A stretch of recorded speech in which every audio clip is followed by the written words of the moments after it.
Bosch Horn High and Low yung naging project sa unit ni Sir Alvin from Lipa at yung dual trumpet sir, no? Jet Inoue ang kasamang compressor. Sir, parinig nga kami ng Bosch Horn muna natin.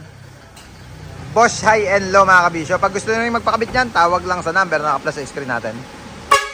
Ay, sige, okay lang, air horn muna natin. Yung dual trumpet mga kabisyo, yun. Sige ba sir? Yan, teka lang, pakita ko lang yung pwesto. Ayan, Jet Inoue mga kabisyo, dual trumpet. Sir, yung Bosch yan. Isa pa, sir? Ayan, yung Bosch yan, yan. Nilagyan na rin ni Andy ng toggle switch para pwede nyong maipatugtog ng bukod yung high at bukod yung low. Sir, pakita ko lang yung unit mo. Brand new nung binili mo to, no? Smoother. Nakita ko kasi ito sa gilid, mga kabisyo. Smoother, ibig sabihin, automatic transmission. Ayan, para may idea din kayo na kung nagpaplano kayong bumili ng unit, brand new mga kabisyo.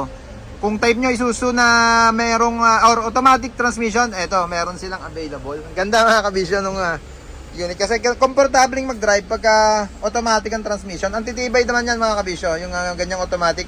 Subok na rin natin yan at nagkaroon tayo ng unit na automatic transmission. Yan, syempre sticker.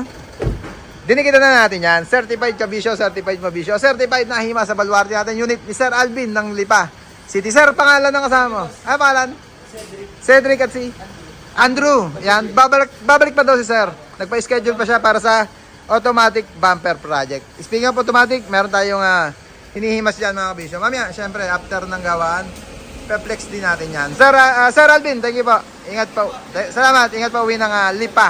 Okay, thank you. Iyan